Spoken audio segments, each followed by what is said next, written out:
मेरे चैनल पर आने के लिए धन्यवाद। 9 घासों से गोलियों का निर्माण पूरा हुआ। पृथ्वी सर्प उत्पत्ति, गोली निर्माण पूरा हुआ। अग्नि बीज, गोली निर्माण पूरा हुआ। एक एक करके 30 से अधिक प्रकार की जड़ी बूटियों को परिष्कृत किया गया, जिसमें आदर्श को 2 घंटे से अधिक का समय लगा और अब तक वो पसीने से भीग चुका था। गोलियां बनाना दवा बनाने जैसा नहीं था। प्रत्येक जड़ी बूटी का सार निकालना पड़ता था और पाउडर बनाने के लिए अशुद्धियों को निकालना पड़ता था। हालांकि आदर्श के हाथों में वैद्य अग्नि की गुणवत्ता बहुत कम थी और परिष्कृत पाउडर में अभी भी बहुत सारी अशुद्धियां थी जो अच्छी नहीं थी। फिर भी ये एकमात्र तरीका था जिससे वो इसे ले सकता था। सबसे पहले आर्कटाइप के पास साधना का आधार नहीं था और इस तरह उसके पास वैद्य अग्नि को बनाए रखने के लिए आवश्यक शक्ति नहीं थी, जिससे उसकी शक्ति कमजोर हो गई। दूसरे, अभी यदि आप हमारे वीडियो को सोशल मीडिया पर उपयोग करना चाहते हैं तो आप इसका उपयोग कर सकते हैं। हमें कोई समस्या नहीं है।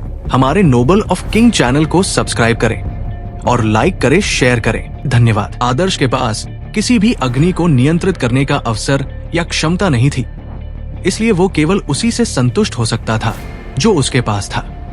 लेकिन वैद्य कलाओं में प्रशिक्षण के लिए न केवल एक मजबूत वैद्य अग्नि, आग की आवश्यकता होती है, बल्कि शक्तिशाली आंतरिक शक्ति और सबसे महत्वपूर्ण रूप से बहुत मजबूत आंतरिक शक्ति की भी आवश्यकता होती है।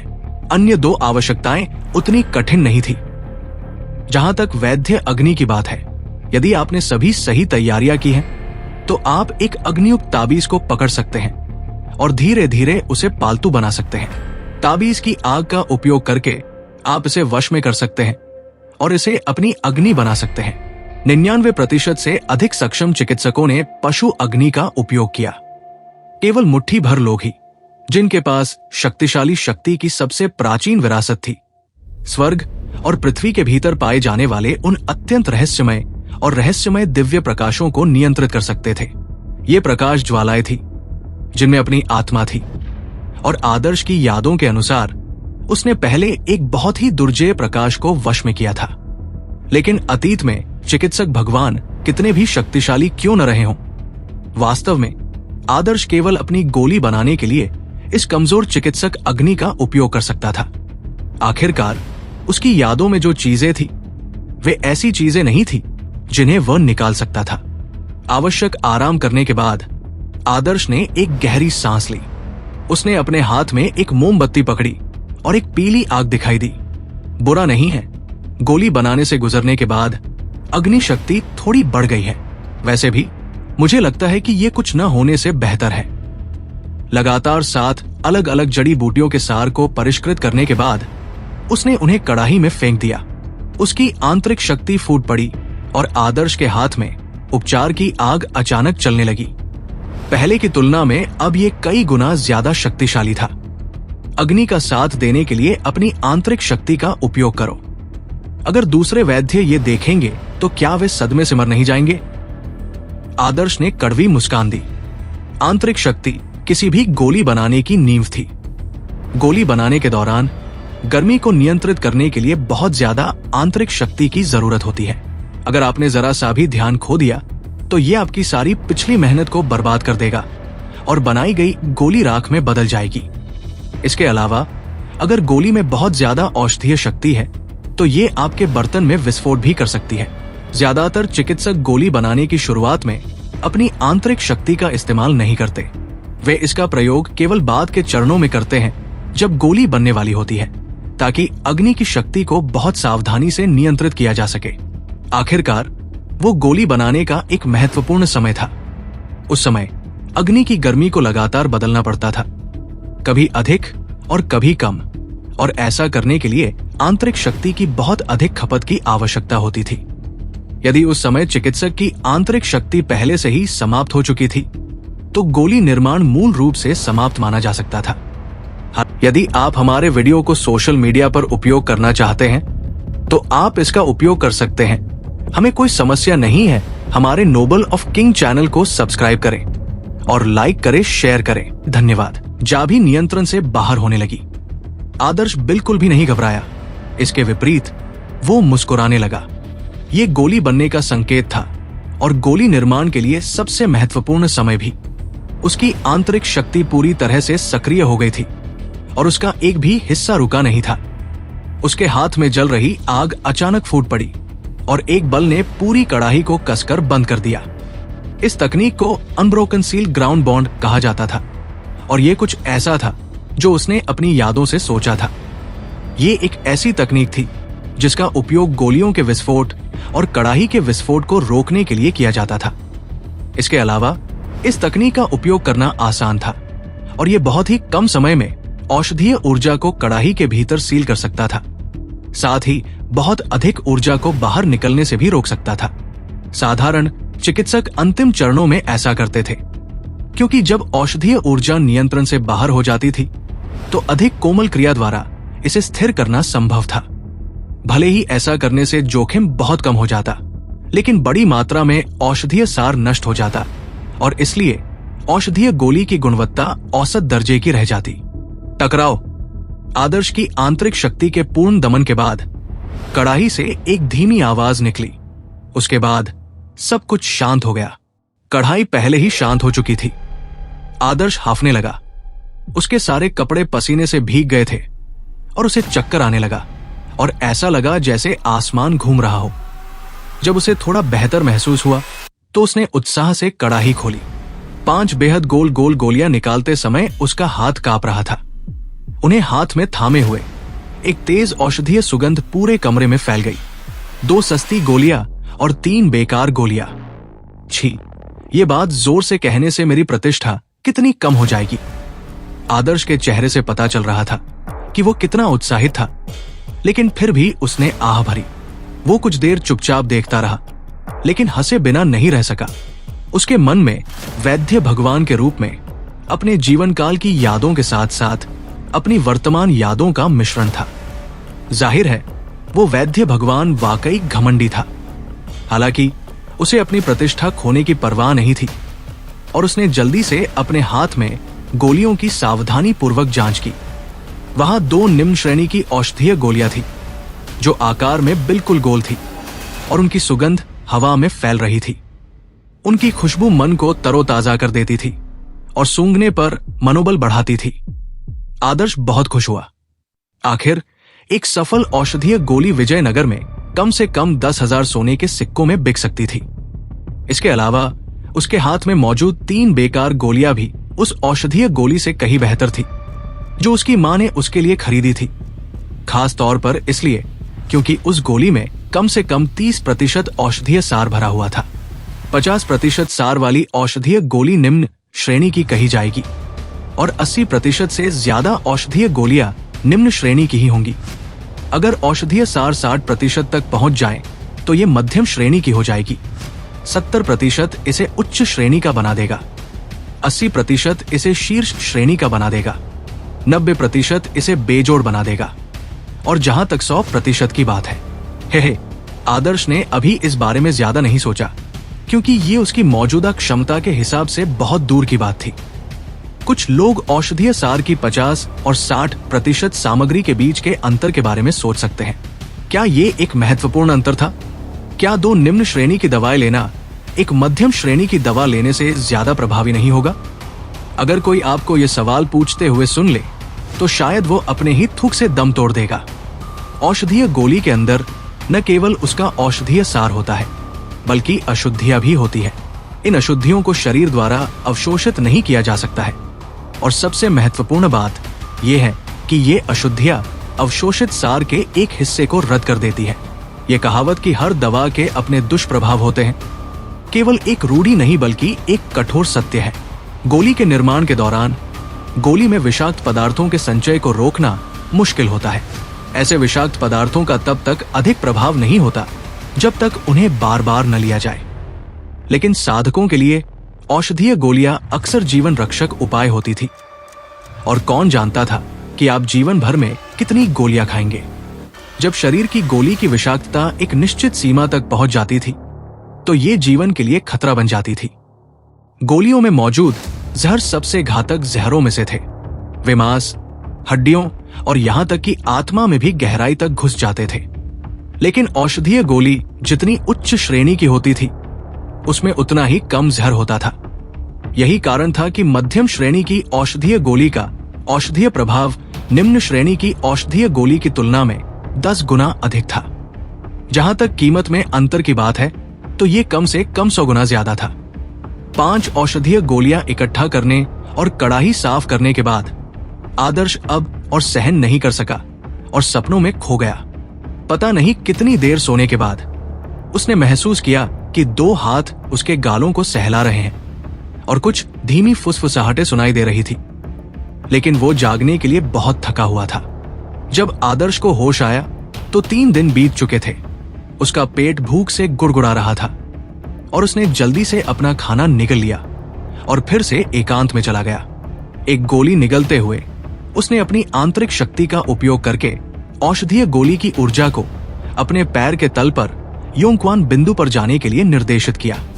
वो 9 दिव्य चिन्ह महादेव तकनीक के पहले दिव्य चिन्ह का स्थान था वायुराज चिन्ह का स्थान। टकराया। आदर्श का बायां पैर कांप उठा।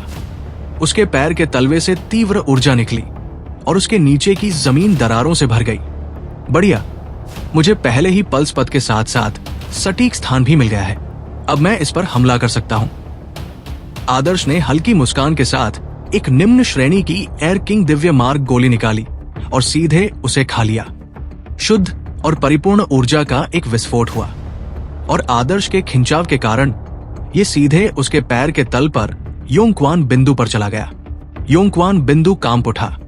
औषधीय ऊर्जा के प्रवाहित होने के बाद ये बिल्कुल एक सूखी नदी की तरह था जिसमें से पानी बह रहा था और ये पागलों की तरह कांप उठा। विस्फोट, एक तेज आवाज गूंजी और भयानक ऊर्जा ने मूर्ति के पूरे शरीर को भर दिया। अत्याचारी ऊर्जा अपने यदि आप हमारे वीडियो को सोशल मीडिया पर उपयोग करना चाहते हैं तो आप इसका उपयोग कर सकते हैं। हमें कोई समस्या नहीं है। हमारे नोबल ऑफ किंग चैनल को सब्सक्राइब करें और लाइक करें, शेयर करें। धन्यवाद। दिम रूप था और बहुत तीव्र ऊर्जा संग्रहित नहीं कर सकता था। फिर भी ये शरीर की नाड़ियों में संग्रहित की जा सकने वाली ऊर्जा से कहीं अधिक ऊर्जा संग्रहित करने में सक्षम था। आखिरकार नाड़ियां नदियों की तरह थी, जबकि अमृत क्षेत्र नदियों को खिलाने वाले महासागर की तरह था। इसे ऊर्जा महासागर भी कहा जाता था। हालांकि नदी बड़ी दिखाई दे सकती है, लेकिन इसकी क्षमता सीमित है। इसे सहारा देने के लिए अमृत क्षेत्र के बिना यह जल्द ही समाप्त हो जाएगा। लेकिन वायुराज दिव्य चिन्ह के निर्माण के साथ ये समस्या पूरी तरह से हल हो गई। और सबसे महत्वपूर्ण बात यह है कि अब जब वायुराज दिव्य चिन्ह का प्रारंभिक रूप बनाया गया था, जब तक आवश्यक ऊर्जा की आपूर्ति की जाती है, ये अंततः एक पूर्ण वायुराज दिव्य चिन्ह बन जाएगा। उस समय आदर्श के पास अमृत क्षेत्र के रूप में उपयोग करने के लिए कुछ अनूठा होगा। ये 9 दिव्य चिन्ह महादेव तकनीक का सबसे अनूठा पहलू था। जब सभी 9 दिव्य चिन्ह बन जाएंगे तो ये 9 अमृत क्षेत्रों के बराबर होंगे। कोई कल्पना कर सकता है कि उस तरह का शक्तिशाली गहन ऊर्जा स्रोत कितना शक्तिशाली था। आदर्श को 9 दिव्य चिन्ह महान शरीर तकनीक का पूरा ज्ञान था। दुर्भाग्य से ऐसी साधना तकनीक स्वर्ग से परे थी और उसकी समझ अभी भी बहुत कम थी। इसलिए उसे अभी भी इसे और समझने की आवश्यकता थी। एक बार जब वो अपने वायुराज दिव्य चिन्ह को पूरी तरह से विकसित करने में कामयाब हो जाता है तो वो बहुत बड़ी मात्रा में तीव्र ऊर्जा जमा करने में सक्षम हो जाएगा। फिर वो अपनी रक्त वाहिकाओं को इकट्ठा करने और रक्तरंजित चक्र में प्रवेश करने का प्रयास कर सकता है। इस प्रकार एक सच्चा योद्धा बन सकता है। कुंडलिनी मंडल योद्धा बनने का पहला कदम था।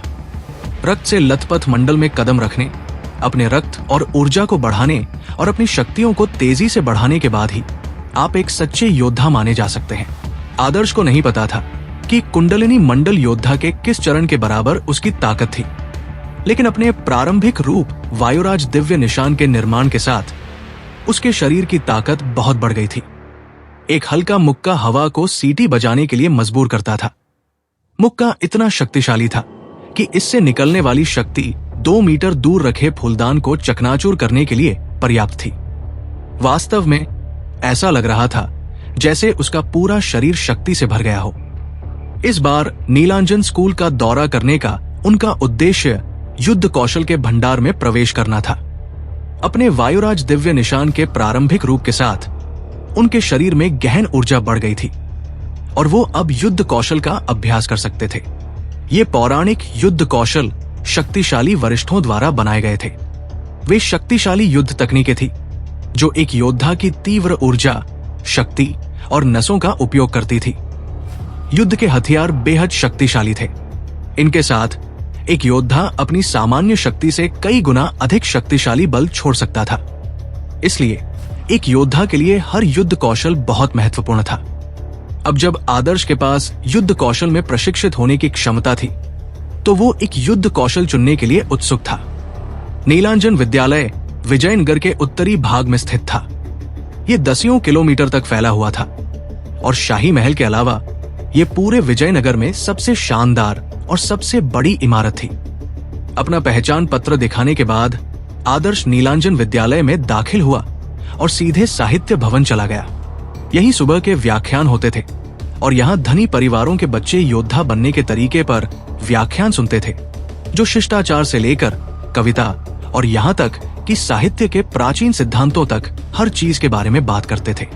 साहित्य भवन में प्रवेश करते हुए उन्होंने देखा कि वे बहुत जल्दी आ गए थे, इसलिए विशाल साहित्य भवन में केवल कुछ दर्जन लोग ही थे।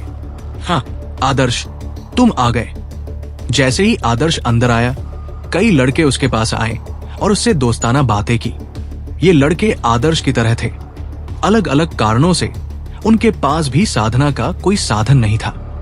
हालांकि उन्हें सबसे अच्छा दोस्त नहीं माना जा सकता था, लेकिन वे साथी पीड़ित थे जो एक दूसरे के प्रति सहानुभूति रखते थे। हिरण्यकश्यप साम्राज्य में युद्ध के स्वर्ण युग में इन युवकों को भले ही सामान्य रूप से उतना परेशान न किया गया हो, लेकिन अक्सर उनका मजाक उड़ाया जाता था और उन्हें ठंडे और उदासीन व्यवहार का सामना करना पड़ता था। इस प्रकार ये लोग जो एक ही दर्द से पीड़ित थे, आदर्श के करीब आ गए। वे अब उसे देखकर बहुत खुश थे, क्योंकि उन्हें एक दूसरे को देखे हुए काफी समय हो गया था। हाँ, तुम लोग यहाँ बहुत जल्दी आ गए, आदर्श ने हंसते हुए उत्तर दिया। अपने वायुराज दिव्य चिन्ह को बनाने में सफलता के साथ उसका मूड पहले से बहुत बेहतर हो गया था। मैंने कुछ दिनों पहले सुना था कि आदर्श ने नरेश को हराकर अपनी अद्भुत शक्ति का प्रदर्शन किया। तुम वाकई हमें अपनी प्रशंसा करने पर मजबूर कर देते हो। मुझे मत बताओ कि आदर्श अब वास्तव में साधना कर सकता है? एक दुबले पतले किशोर ने ईर्ष्या से पूछा। मूल रूप से वे सभी आदर्श के समान स्तर के थे। ये सुनकर कि आदर्श वास्तव में कुंडलिनी मंडल के तीसरे चरण में नरेश को हरा सकता है, वे सभी बेहद हैरान थे और थोड़ी ईर्ष्या भी महसूस कर रहे थे। ये सिर्फ किस्मत थी। लेकिन हाल ही में मैंने एक नई दिव्य तकनीक सीखी। आदर्श इस विषय पर आगे चर्चा नहीं करना चाहता था, इसलिए उसने एक नया विषय उठाया। दिव्य तकनीक? वो क्या है? अचानक हर कोई विषय में इस नए बदलाव से तुरंत आकर्षित हो गया। इस छोटे भाई ने हाल ही में एक प्राचीन दिव्य दृष्टि तकनीक की खोज की है और इस तकनीक को समझने के लिए कड़ी मेहनत करने के बाद मैंने बहुत कुछ सीखा है, आदर्श ने कुछ हद तक आत्मसंतुष्ट होकर कहा। दिव्य दृष्टि भविष्यवाणी तकनीक? क्या ये वही नहीं है जिसका उपयोग सड़क पर ज्योतिषी लोगों को ठगने के लिए करते हैं? बिल्कुल नहीं। मैंने उस दिव्य दृष्टि तकनीक से जो सीखा, उससे मैंने देखा कि नरेश के चेहरे पर दुर्भाग्य की काली छाया थी और तभी मैंने उसके साथ द्वंद्व करने का फैसला किया और परिणाम के लिए आदर्श हंसकर वहीं रुक गया। एक पल के लिए सभी संशय में पड़ गए। तभी अचानक किसी ने समझदारी से कहा, यह सच लगता है। मैंने सुना है कि नरेश पर उस दिन काला जादू सवार था और आदर्श सा। यदि आप हमारे वीडियो को सोशल मीडिया पर उपयोग करना चाहते हैं तो आप इसका उपयोग कर सकते हैं, हमें कोई समस्या नहीं है। हमारे नोबल ऑफ किंग चैनल को सब्सक्राइब करें और लाइक करें, शेयर करें। धन्यवाद। ये हारने से पहले उसके पूरे शरीर में जरा सी भी ऊर्जा नहीं थी। आदर्श और नरेश के बीच की लड़ाई के बारे में तो सभी जानते थे, लेकिन कई लोग ऐसे भी थे जिन्हें लगता था कि नरेश की हार एक गहरा रहस्य है। इन दिनों आदर्श की खूब चर्चा हो रही थी। आदर्श, जब तुम चेहरे पढ़कर भविष्य बता सकते हो, तो क्या तुम मेरा चेहरा पढ़कर मेरा भविष्य बता सकते हो? मेरी मंगेतर हमेशा मुझसे दूर क्यों भागती है? वो मुझसे मिलने के लिए कभी राजी क्यों नहीं होती? एक लड़के ने कुछ चिढ़े हुए स्वर में पूछा। कोई बात नहीं, चलो चलो पहले हम सब बैठने की जगह ढूंढ ले, यहाँ खड़े रहना ठीक नहीं है। उसके समूह ने एक कोने में बैठने के लिए एक मेज ढूंढ ली और उस मेज पर उनके लिए कुछ स्नैक्स भी रखे हुए थे। आदर्श ने मेज पर रखी मिठाई की ओर इशारा किया और मुस्कुराते हुए सभी से कहा, चलो हम सब एक एक टुकड़ा खा लें। ठीक है। बाकी लोगों ने भी मना नहीं किया और सभी ने एक एक टुकड़ा ले लिया। आदर्श को देखकर सभी थोड़े असमंजस में दिखे। इसका स्वाद कैसा है? बहुत बढ़िया, चलो एक और टुकड़ा खाते हैं। ठीक है। लड़के ने फिर से एक टुकड़ा उठाया और एक निवाला खाया, लेकिन जब उसने सिर्फ एक निवाला खाया था तो उसका चेहरा अचानक चमक उठा और उसने आदर्श की ओर सम्मानपूर्वक मुड़कर कहा, इस सलाह के लिए बहुत बहुत धन्यवाद आदर्श। ये छोटा भाई अब समझ गया है। मैं बहुत लालची हो रहा था और आदर्श मुझे याद दिला रहा था कि लोगों को अपनी स्थिति से संतुष्ट रहना चाहिए, है ना? सभी ने आदर्श को प्रशंसा भरी नजरों से देखा। कौन सोच सकता था कि आदर्श के पास कुछ छोटी छोटी मिठाइयों को विचार के भोजन के रूप में इस्तेमाल करने का गहरा कौशल है। हालांकि आदर्श ने फिर भी आह भरी और अपना सिर हिलाया। गलत। मैं तुम्हें याद दिलाना चाहता था कि तुम पहले से ही बहुत मोटे हो और फिर भी तुम इतना खा रहे हो। जल्द ही तुम दरवाजे से भी नहीं निकल पाओगे। ये तथ्य कि तुम्हारी मंगेतर अभी भी तुम्हारे साथ है और तुम्हें छोड़कर नहीं गई है, पहले से ही एक बहुत बड़ी राहत है। तुम्हें बस इसी में खुश होना चाहिए। तुम्हारे जैसे शरीर के आकार के साथ कोई भी लड़की डर जाएगी। तुम्हारे बगल में सोता हूं। अगर तुम नींद में पलट गए तो क्या होगा? तुम उसे इतनी जोर से कुचल दोगे कि वो नीचे गिर जाएगी। लड़के का चेहरा लाल हो गया और उसे आदर्श की याद आ गई। उसने अपने 5 फीट लंबे शरीर और 4.5 फीट चौड़े पेट को देखा। जाहिर है उसने पहले सोचा था कि उसने बस थोड़ा वजन बढ़ा लिया है। मोटे राजकुमार, आदर्श का कीमती समय बर्बाद मत करो। जल्दी करो और अपना वजन कम करो। आदर्श, हैं, तुम मेरे चेहरे को पढ़ने की कोशिश क्यों नहीं करते? एक अलग दुबले पतले युवक ने मुस्कुराते हुए सम्मानपूर्वक पूछा। ओह, तुम? आदर्श ने बहुत गंभीर दिखने का नाटक किया और उसे बहुत देर तक देखने के बाद कहा, तुम्हारा चेहरा बता रहा है कि 30 साल की उम्र से पहले तुम असहाय और निराश होगे, लेकिन अच्छी बात यह है कि 30 साल की उम्र के बाद।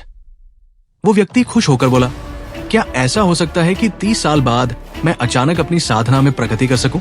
नहीं, 30 साल की उम्र के बाद तुम धीरे धीरे अपनी परिस्थिति के अभ्यस्त हो जाओगे और निराश महसूस नहीं करोगे। आदर्श ने कहा। सभी खुद को हंसने से नहीं रोक पाए, लेकिन जैसे ही वे हंस रहे थे उन्होंने अचानक 2 तीखी आंखों को उन्हें घूरते हुए देखा, जिससे सभी की हंसी बंद हो गई। आदर्श ने उस व्यक्ति को बहुत पहले ही पहचान लिया था। पीछे मुड़कर देखा तो सभी ने देखा कि नरेश उन्हें खंजर की तरह घूर रहा था। नरेश, क्या अब तुम्हारा घाव ठीक हो गया है?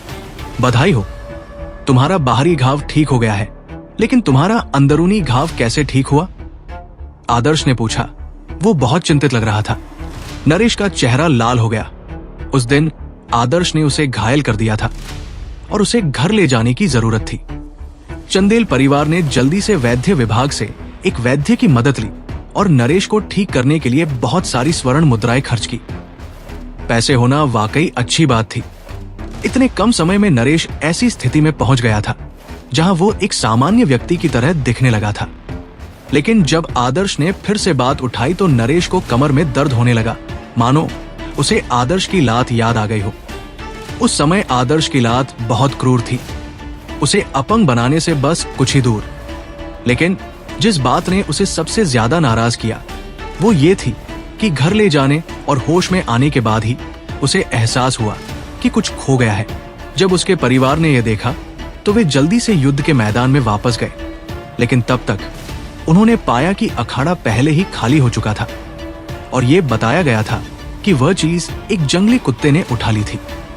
जब राजा की नींद खुली और उसने ये खबर सुनी तो वो गुस्से से लगभग मर गया, लेकिन अब इसे ठीक करने का कोई तरीका नहीं था। और चाहे कोई कितना भी बढ़िया चिकित्सक क्यों न हो, जो उसने खो दिया था उसे ठीक करने का कोई तरीका नहीं था। जो 2 थे अब सिर्फ 1 रह गए थे। हालांकि परिवार के गहनों में से एक के खो जाने से उसे चलते समय कोई परेशानी नहीं हुई, लेकिन मूल रूप से सम्मित जोड़ी के खो जाने से उसे बहुत तकलीफ हुई। और अब जब आदर्श ने फिर से इस मुद्दे को उठाया तो उसका चेहरा बदसूरत हो गया। उसने आदर्श को खंजर की तरह घूरा और गुस्से में अपने दांत पीस लिए। आदर्श, तुम कमीने, मैं तुम्हें जीवन और मृत्यु के द्वंद्व के लिए चुनौती देता हूं। क्या तुम में स्वीकार करने का साहस है? आदर्श का प्रसन्न चेहरा तुरंत भाव शून्य हो गया। ऐसा कहलाना बहुत अपमानजनक था, खास तौर पर इसलिए क्योंकि इससे उसकी मां का भी अपमान होता था। ये वास्तव में अपने जीवन का मूल्य न जानने का मामला था। अच्छा, यदि तुम नश्वर संसार की चिंताओं से मुक्त होना चाहते हो तो मैं तुम्हारी सहायता करूंगा। पहले जैसी बात, मैं इसमें कुछ और निवेश करना चाहता हूं। आदर्श ने नरेश को घूर कर देखा। जब तुम मरना चाहते, यदि आप हमारे वीडियो को सोशल मीडिया पर उपयोग करना चाहते हैं तो आप इसका उपयोग कर सकते हैं। हमें कोई समस्या नहीं है। हमारे नोबल ऑफ किंग चैनल को सब्सक्राइब करें और लाइक करें, शेयर करें। धन्यवाद। हो तो बेहतर होगा कि तुम मुझ पर कुछ उपकार करो। यद्यपि वे एक ही साम्राज्य से थे, लेकिन उसे नरेश की परवाह नहीं थी और उसकी मृत्यु उसके लिए एक मामूली बात होगी। ठीक है, शर्त चाहे कितनी भी बड़ी क्यों न हो, मैं नरेश चंदेल उसे स्वीकार करूंगा। व्यंग्यात्मक रूप से उसने मन ही मन सोचा कि शर्त चाहे कितनी भी बड़ी क्यों न हो, एक बार आदर्श के मर जाने पर उसे एक छोटी सी रकम चुकानी पड़ेगी। नरेश को लगा कि पिछली बार वो लापरवाही कर रहा था और आदर्श ने उस अवसर का फायदा उठाया और इस तरह वो हार गया। अब वो फिर से वही गलती नहीं करेगा, इसलिए ये लड़ाई पिछली लड़ाई जैसी नहीं होगी। इसके अलावा इस बार अलग था, क्योंकि उन्होंने द्वंद्व को जीवन या मौत का घोषित किया था। पिछले द्वंद्व में हालांकि आपको अपने प्रतिद्वंद्वी को मारने के लिए जिम्मेदार नहीं ठहराया गया था, फिर भी आपको तब तक हमला जारी रखने की अनुमति थी जब तक कि प्रतिद्वंद्वी हार न मान ले। लेकिन जीवन मौत के द्वंद्व में एक बार दो लोग अखाड़े में प्रवेश करते हैं। ये उनके जीवन को खतरे में डालने के बराबर है। अगर कोई हार मान भी लेता है तो ये बेकार होगा। जीतने वाला अपनी मर्जी से कुछ भी कर सकता है, हारने वाले की जान उसके हाथ में होगी। ठीक है, कल दोपहर 3 बजे हम जीवन और मृत्यु के अखाड़े में मिलेंगे। नरेश ठंडी हंसी हंसा और जब उसने आदर्श को देखा तो ऐसा लगा जैसे वह किसी मरे हुए व्यक्ति को देख रहा हो। आदर्श अंदर से ठंडी हंसी हंसा। अब समय आ गया था कि वो बंदरों को चेतावनी देने के लिए मुर्गी को मार डाले। नरेश को जाते देख वो धूर्तता से हंसा। चलते समय ध्यान रखना कि सीधे चलना है, ठोकर नहीं खाना है। आदर्श की बातें सुनकर नरेश, जो पहले ही जाने के लिए मुड़ा था, अकड़ गया। आदर्श के शब्दों के पीछे छिपे अर्थ को समझते हुए उसका चेहरा विकृत हो गया। एक गहरी सांस लेते हुए उसने ऐसा दिखावा किया जैसे उसने कुछ सुना ही न हो, और वो धीरे धीरे साहित्य भवन के एक अलग हिस्से की ओर चल दिया। लेकिन आदर्श के शब्द उसके संवेदनशील अंगों में चुभ रहे थे, और हर बार जब वो अपना पैर उठाता तो उस हड्डियां कंपा देने वाले हमले की यादें वापस आ जाती। वो ऐसे अभिनय करता रहा जैसे कुछ हुआ ही न हो, लेकिन जितना वो ऐसा करने की कोशिश करता उतना ही उसकी चाल अस्थिर होती जाती, जिससे हर कोई उसे अजीब नजरों से देखने लगता। अंत में नरेश बत्तख की तरह लड़खड़ाता हुआ चला गया। लड़कों में से एक ने आदर्श की ओर मुड़कर उसे सावधान रहने की याद दिलाई। आदर्श, तुमने उसकी चुनौती क्यों स्वीकार की? ये एक जीवन और मृत्यु की लड़ाई है जिसमें तुम जा रहे हो। तुम में से एक मर जाएगा, इससे कोई फर्क नहीं पड़ता। आज मैंने उसके चेहरे को पढ़ा और उसके चारों ओर मौत की काली आभा देखी। उसके चारों ओर चक्कर लगाते हुए ये ऐसा है जैसे कोई भूत उसके जीवन को सील कर रहा हो। वो 2 दिनों के भीतर मरने के लिए अभिशप्त है। ये सही है। अब मेरे पास कुछ है जिसके लिए मुझे कुछ लोगों की मदद चाहिए। आदर्श ने फुसफुसाया। सभी ने एक दूसरे को देखा और अंत में उस युवक ने, जिसका दूसरा नाम मोटा राजकुमार था, अपने दांत पीस लिए। आदर्श, चूंकि तुमने मांगा है इसलिए मैं तुम्हें अपनी सारी बचत दे दूंगा। ये कहते हुए उसने आदर्श को एक धातु का टोकन दिया। आदर्श को उम्मीद नहीं थी कि ये मोटा राजकुमार वास्तव में उसके साथ भाईचारे की इतनी गहरी भावना रखेगा। उसके धातु के टोकन पर 80,000 से ज्यादा सोने के सिक्के थे। हालांकि वे सभी वंशज थे, लेकिन उनमें से ज्यादातर दूर की शाखाओं में पैदा हुए थे, इसलिए उन्हें बहुत महत्वपूर्ण नहीं माना जाता था। ये सोने के सिक्के मोटे राजकुमार के लिए बहुत बड़ी रकम रहे होंगे। ठीक है, मेरे पास 60,000 है, इसे ले लो। मेरे पास इतने नहीं है, सिर्फ 30,000। आदर्श, मैं बस इतना ही कर सकता हूं, मेरे पास ये है। शुरू में आदर्श ने सोचा कि सिर्फ 10,000 सोने के सिक्के उधार लेना ही काफी होगा। उसने कभी नहीं सोचा था कि वे उसकी मदद करने के लिए अपनी जेबें पूरी तरह से खाली कर देंगे। सब लोग, अगर संयोग से मेरी मौत हो गई तो तुम सब अपना पैसा खो दोगे।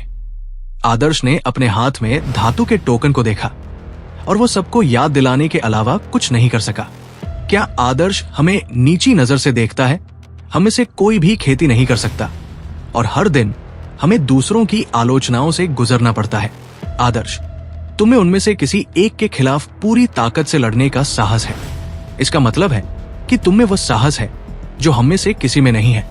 भले ही हमें तुम्हारी तरह साहस न हो, फिर भी हम तुम्हारी थोड़ी बहुत मदद करके कुछ तो कर ही सकते हैं। जब इन लोगों ने देखा कि आदर्श जिंदगी मौत की जंग के लिए तैयार है तो वे उत्साहित हो गए, क्योंकि वे एक आम दुश्मन से लड़ रहे थे। आदर्श को मदद मांगते देख वे और भी ज्यादा क्रोधित हो गए और अंत में उन्होंने नतीजों की भी परवाह नहीं की।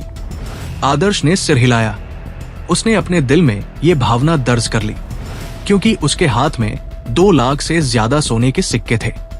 इस समय लोगों का एक समूह साहित्य भवन में आया और शुरू में शोरगुल से भरा साहित्य भवन तुरंत पूरी तरह शांत हो गया।